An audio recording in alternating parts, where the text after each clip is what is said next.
Welcome to Inside View. I'm your host, Dana Nichols, editor at the Calaveras Enterprise, and I'm very pleased tonight to have with me Peter Maurer, the Planning Director for Calaveras County. Welcome, Peter. Thank you. Great to be here. Thank you for coming. You've been the expert consulted by the Board of Supervisors on so many different planning things, but of course in the past a couple of years really, you've spent a lot of time working on how it might be appropriate to regulate the marijuana industry. So I just kind of wanted to ask you, and I know this may not be a small question, where do we stand and what might happen next? Well, first of all, I want to say that the board makes a policy, and so my job is to implement the policy that they direct us to. With 4 new board members coming on, there's a lot of uncertainty right now. So a year ago, the board made an attempt to, or decided what to do as far as the new regulations that the state enacted. Decided they would regulate cannabis, gave us some direction of how they wanted it regulated. We then crafted a draft ordinance, brought it before the board, but realized that we needed to do the environmental review process on it, which takes time, as everyone knows. So while that's in the process, a lot of people were coming to the county to grow. The word got out that Calaveras was a place to go, so there was quite an influx of new growers coming to the county. So the board adopted the urgency ordinance in May, which tried to freeze where things were at that point in time. Those that had already grown or had prepared a site to grow, they could register their cultivation site, and everyone else had to wait till there was a new ordinance in place. So we've been processing all those applications for the last, 6-7 months now, and a lot of unknowns is what's going to happen. There's several different options. We have an initiative that's been submitted to the Registrar of Voters to potentially ban that. That's in the process of review. The board could enact a ban, which would basically then stop cultivation industry in the county. The board could continue with the urgency ordinance until a new ordinance is adopted. It's really sort of up in the air. I think that the board is probably going to want to have a study session on the issue fairly soon. On February 14th, they'll be facing a decision whether to extend the urgency ordinance or not. And so there's just a lot of unknowns as far as what's going to happen with the new board.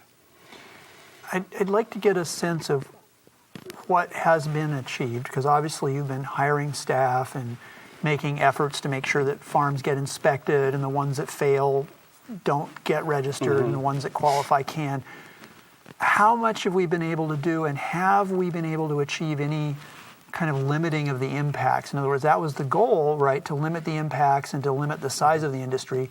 Have we done any of that? I think that we have. I think that everyone recognized that this was not going to happen immediately.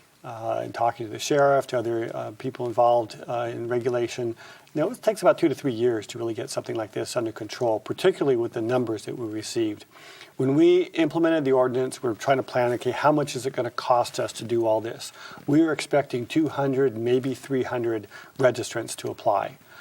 Instead, we got 900, over 900. 740 of those were commercial applicants. What we're finding is probably close to half of them really don't qualify. They did not meet the requirements. They weren't growing on May 10th, or they didn't have a site prepared. They were trying to, through subterfuge or just ignorance, continue to grow or start a new grow when really they needed to have waited. We've been able to we've probably processed 100, 120 of the applications so far. At least half of them have been denied. The code compliance team is going out and enforcing those denials by ensuring that the crops were pulled. We've had some cases that were totally illegal from the very beginning. We could see that just right up front. We've had a couple of fairly significant eradication exercises that the sheriff's office was involved in. So I think that if we're allowed to continue with the program, we will see more compliance, more of the non-compliant growers, illegal growers eradicated, as we move forward into the next season, if that's what the board decides they want to do. So I realize you can't guess ahead of time exactly what's going to happen, but if we continue with the program, you might have half of the original commercial applicants succeed roughly, maybe? Maybe, and I think that's probably an optimistic number. I think Maybe there's less. a lot of people that probably qualify under the current rules, but once all the state regulations get in place, the track and trace program, there's a lot of growers that probably just simply will decide not to. It's too complex, it's too costly, it's just not worth the effort, or they just simply are unable to comply with it just because of the amount of investment that's necessary to meet all the rules and regulations. So would be your best guess that ultimately the number of legal regulated farms would shrink? Oh, definitely. At definitely. some point to some smaller number, Yeah. and we don't know what that, but maybe Don't 200, really know. maybe 100? Probably say between 200 to 400 is sort of the educated guess at this point in time. And Okay. speaking with people in the industry and our own experience in the planning department, there will be the possibility, if an ordinance is adopted, that new cultivators will be able to apply. The hardest part we've had right now is trying to do this sort of after the fact. We're looking at these registrations, but they're already growing. Typically, in a planning type of application, you apply for your tentative map or your use permit, and not until it goes through the review process are you allowed to move forward. Here, they're already there, and we're trying to look at things in reverse. So that's been sort of challenging for us. Well, So a new grower that would apply would make his application. We would review it and say, yes, you do qualify. You meet all the criteria. You may proceed now, and that I think will make things easier for the county. If that's what the board decides to do. Well, that's kind of related to a topic that I think has confused many of us in the public, which is kind of what regulation is versus legalization, because there was already some unknown but substantial number of farms here, right? Right. And absolutely. my understanding is that there had been discussion for some years, well, what do we do? Should we regulate it? Because we'd had this medical marijuana law. There was some kind of quasi-legal growing going on under that, but it was never regulated by the county. I mean, hasn't it been a few years that there's been at least discussion about how to address this? Oh, definitely. In fact, when I was interviewed for this position 3 years ago, one of the questions I asked was, have you had experience in regulating marijuana? And fortunately, I had worked on a similar ordinance in El Dorado County before coming here, so I had some familiarity with the rules and regulations. The county had held half a dozen hearings over the last several years to try to figure out what to do. The last hearing was a year and a half ago when they decided to wait and see, knowing that the state was working on regulation. Mm-hmm. We'd been working under Prop 215 and I can't remember if it was AB or SB 420 that had established certain rules that were a little confusing for local governments. Sure. So there was a lot of growers that were consistent with state law to a degree, and barring local regulation, they were sort of in a no man's land of regulation, essentially. The county did not have any specific regulations. Technically, it was illegal. We have what we call a permissive zoning code, and unless we specifically state that the use is permitted, it's not permitted in the county. There's been arguments that, well, marijuana is an agricultural crop, therefore if you're zoned agricultural, you can grow a crop. Right. We've taken the approach that marijuana is different. It's regulated differently than any other crop, so it doesn't fall into the category of any other agricultural operation. And that's now explicit in our code, that we do not consider cannabis as an agricultural crop, although state does. But locally, we've got tighter control on that. So yeah, there's been sort of a gray area as far as regulation over the last several years, and the county's been trying to grapple with it. The board trying to decide how or whether to regulate it, and they finally came up with some standards they wanted to see last year. Well, because I think the thing that triggered some of the backlash was that several things came. Regulation kind of came, and then we had the Butte fire, and then we had this very visible land rush. And there was a sense, I think, on the part of many that regulation was, in essence, encouragement.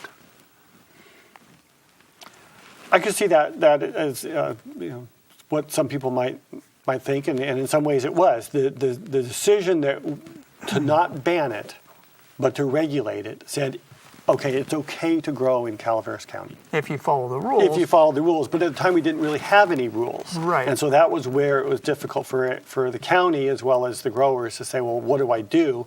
And as it came, people came to the county and they said, well, I'm just going to start planning until I know what I can or can't do. So that was the challenge that we were faced then, and that's why we adopted an urgency ordinance, because we needed to do something right away. We couldn't wait for the environmental review process and the adoption of a permanent ordinance. So I have a question then. Is your sense that a lot of the ones that are washing out are largely the Johnny-come-latelys, and that the longer-term growers are qualifying, or is that not necessarily true? I think it's true to a point. There are some growers that have been around for a while that have been sort of the thorns in the sides of some community. They've threatened neighbors. They're Right. Not really abiding by the rules. So those are some people we're trying to get rid of through this process. But also, I think the Johnny-come-latelys are the ones that are probably most likely not to make the cut as we continue to review all the applications. Right. Well, I've sat in the hearings, and it's like literally the photos don't match. They submit a photo, and then you go to your aerial, and there's no evidence that's consistent, right? Absolutely, yeah. And that's happened again and again and again. Yes. Like dozens of times? We've denied, I think, somewhere in the range of 60 or 70 applications, and Okay. we probably had about 30 or 40 appeals, and every one of those appeals, except for one or two, have been denied because they just don't show that they were growing, or there's been some other problem with not fencing it properly, or having other waste disposal issues or things like that. So that is something that regulations achieved, is you've Definitely. clearly gotten those ones defined as unacceptable, and so now you can abate them and take Yes. those administrative steps. Yes. Okay, excellent. I'm going to jump to a related topic. We've addressed the medical marijuana, but now we've got Prop 64, and Prop 64 gives some limited right for people to grow personal recreational marijuana. Right. So there's kind of several questions. One is like, well, why should I even go to the planning? If I'm going to do personal recreational marijuana, I don't have to go to the planning department right now to get a permit. That's true, but you're limited to 6 plants. Right. And depending on whether the county restrains where it's grown, the state law allows up to 6 plants on a parcel with a residence, and it's 6 plants per residence that is screened from view. So it could be like in the yard behind the house. The county could regulate it, so it has to be indoors, either Right. inside the primary structure or an accessory building, a greenhouse or a garage or something like that. But that's the limit of the discretion that the county has on. They cannot prohibit it outright, 6 plants, and Right. they can only limit it whether it's grown indoor or outdoor. Could you put some requirements to control odor or something like that? Would that be a reasonable regulation that we could do? Not under Prop 64. Okay. Not for those 6 plants. Now, again, once you get beyond the 6 plants and you're growing commercially, Well, then whether it's medical or commercial, then we can apply standards. Okay. So that's where we have the larger setback requirement. That's something that may be debated in a future ordinance. So there's those kinds of things. Is that this can be something applied. you've already contemplated so that you might, have you started drafting anything for the Board of Supervisors to look at on Well, this? we have a draft ordinance that was prepared last, I believe it was February. Oh, okay. And we are preparing an environmental impact report on that ordinance that should be out sometime within the next month or two. And that could also address the And recreational? that would address, it's primarily addressing just medical. Okay. We've asked the consultants to look at what would be the effect of recreational use as well. Okay.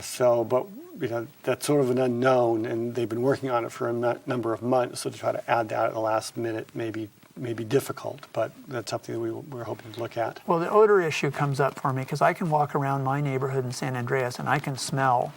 Mm-hmm. Okay, so clearly, if there are ways to control odor, it's not being done. Well, I think that's probably the most difficult aspect of regulation on that is how do you control the odor? It's a pungent plant. Some people find it very offensive, and unless you're on a 40 or 80 acre parcel, there's no way really to avoid it. I mean, a 100-foot setback, a 200-foot setback, the farther away you get from adjacent properties or streets, the less you can smell it. But Right. I think that's an issue that the board will need to grapple with, as we move forward, if we move forward, on what's an appropriate setback, what's an appropriate minimum parcel size to address things like odor. Oh, here's another question I definitely wanted to ask. If we end our regulation program, do you have a sense of how many people will be laid off? Well, I can only speak for my department, and I have 3 people that I hired specifically for this program. So I'd have 3 people in my department laid off.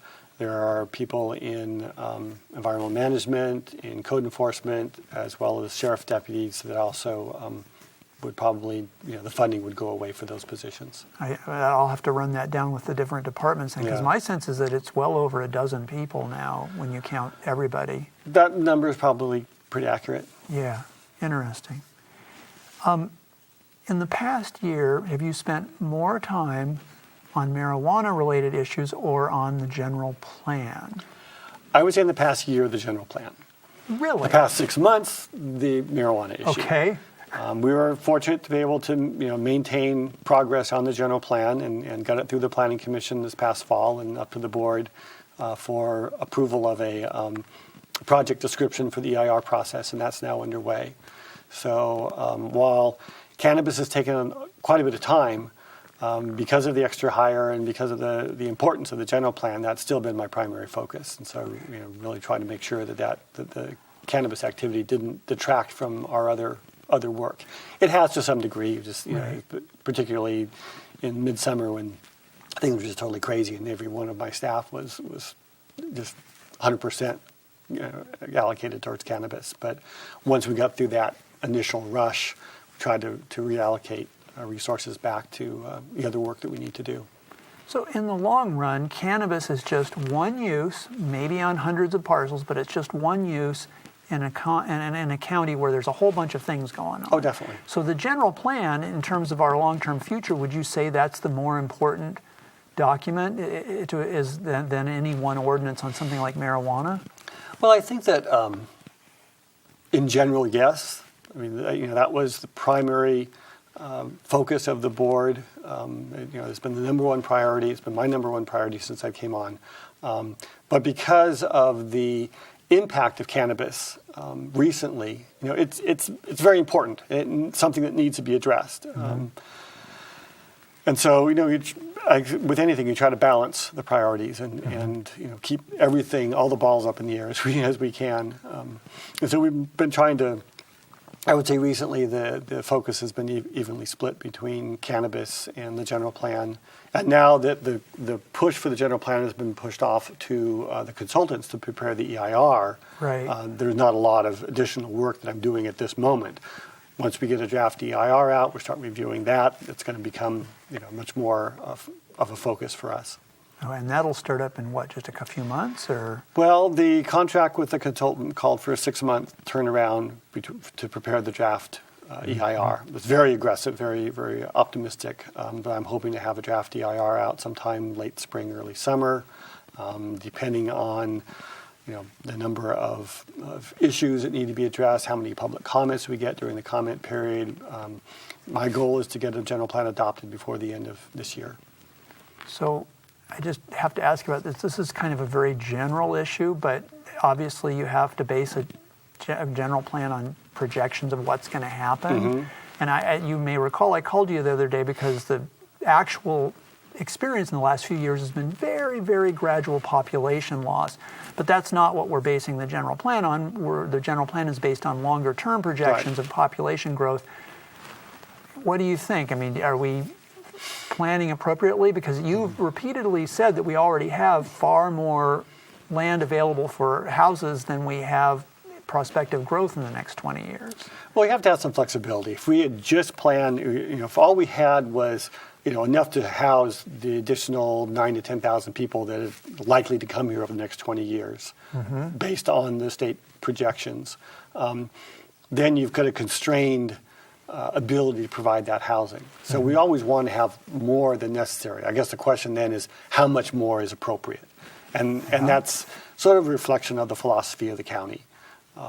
And here, the Planning Commission and Board has adopted a vision statement that really is, geared towards property rights and the ability of someone to utilize their property. So we tend to have more than, say, you would have in a Bay Area community, something like that. We're trying to constrain growth is an issue. Here, that's not as important to the decision makers as a place like Sausalito or Marin County or something like that. At the same time, we need to look at the potential impacts, so we don't want to just have, we want to still direct that growth to where we can support it. And I think that's been part of the problem that we've had in the past is a very dispersed housing market, development that creates additional costs for the county, the cost of road infrastructure and maintenance and providing service, fire protection and law enforcement to a very dispersed population is very expensive. And so if we can focus that growth closer to our communities, provide economy of scale that will help those communities, be more resilient economically, then that will, I think, be important. And of course not just expensive. I mean, I think about the Butte fire and the terrible struggle to try to protect these dispersed properties. I listened to the voices of the sheriff deputies trying, as the fire was spreading, to get to everybody along Jesus Maria Road. It was an impossible situation. They had people sprawled over places they couldn't get to. Right. They couldn't get to. And I sometimes wonder, I don't know if there's an answer to this, but are we doing enough to address wildfire risk with our land use policies? Because our policies allow this pattern of development. Well, I think that's one of the biggest challenges for a rural county like Calaveras. We've got an existing dispersed population base. We've got a lot of existing parcels that can be built on with a simple building permit today. We're trying to adopt standards that allow for reasonable access and secondary access in case the way in is blocked. You can get out the back way. The fire safe regulations as far as clearing and those kind of things to protect your home. Those are things that are fairly new in addressing wildfire impacts. And the more experience we have with that, the more we understand how it's going to affect us. Wildfire is going to happen. It's a fact of life in California, and so we just need to be prepared for it. We've adopted a local hazard mitigation plan. That was recently updated in 2015. Our general plan safety element was reviewed by CAL FIRE to look at those kind of policies. What do we have in place to ensure that the residents that do develop are going to be safe in the event of a fire? And there's no way to guarantee that everyone's going to be safe, and even in an urban setting. I mean, look what happened in Lake County, where it went through town. You would think that would be relatively safe from a wildfire, but it wasn't. No. And so people need to be aware of their surroundings and the vegetation around them and how flammable it can be, and how do you protect your home so that the homes that were protected were the ones that had a buffer around them. And the firefighters had to make, sort of triage calls. We can save that one, we can't save that one. So they're going to focus on the people that protected themselves as well. Yeah, thank you. Sure. Appreciate that. What planning issues have we been neglecting as we've been working on the general plan and the marijuana? Is there other stuff out there that's important to us that we're not even thinking of? There's all kinds of things that, an update of the zoning code. We've got things like some of the conflicts that are associated with the vacation rentals in Lake Tulloch. We'd like to revisit that ordinance and just see how we can make that work better. Economic development issues. What can we do to help promote small businesses in the county and allow them to grow? Those are things that we address at the big picture with the general plan, about trying to provide some additional focus on some of those issues. What are there provisions in our code that need to be changed that are stymieing the ability to allow for development to occur that we'd want to see? Job growth and new sales tax generating businesses. What kinds of uses are out there? You always got the day-to-day issues, the conflicts. The asphalt plant, for example, those kinds of things always come up. We still have a number of applications. In one way, we're sort of fortunate that we're not facing a lot of development right now, so we have a chance to work on the general plan and clean up our ordinances and things like that, rather than just be reacting day to day to a lot of applications. But we're seeing an increase in development. Building permits are picking up. More interest in subdivision activity than the last 3 years that I've been here. I've seen a gradual increase in that. Which parts of the county? It's really sort of all over. I've seen the new houses going up in Murphy's. There's been interest in subdivisions in Copperopolis and the Valley Springs area, as well as Highway 4 corridor. A lot of rebuilding happening in the Butte Fire area, although we did lose a lot of homes, and a lot of those people chose not to rebuild. So it's sort of hit and miss. I would say the focus is probably more in the western part of the county, Valley Springs and Copperopolis. Within commuting distance of other areas, yeah. So job growth is probably the biggest issue that the county is facing, and how do we promote new businesses to hire people. Excellent. So we were discussing before we came live here that I was asking you whether you've been able to take a vacation, and you did say yes, but you were telling me that you've now accrued the maximum? Yes. So where are you going to go? Well, I've got a trip planned to Iceland next month. Hopefully see the Northern Lights. And maybe a summer road trip to the Rockies or the Pacific Northwest or someplace Excellent. like that. But, so you're an outdoorsy kind of guy? Oh, definitely. Okay. Excellent. We've just got a couple of minutes left, and I'm wondering what thoughts you might have on ways for residents to participate, because I think that land use planning, at least to me, sometimes seems like this kind of arcane, specialized thing. What are good ways for people who care about what happens in their neighborhood to participate in all these decisions? Good question.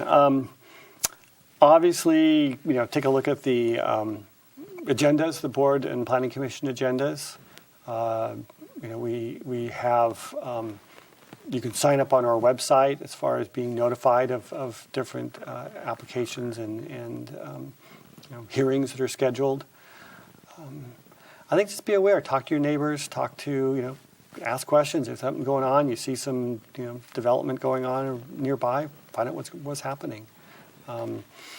Unfortunately, sometimes it's sort of after the fact. You see the bulldozers on the ground or the foundation being poured, and you think, oh, what happened here? And then you realize something was approved. In some cases, it might have been 5 or 10 years ago that it was approved.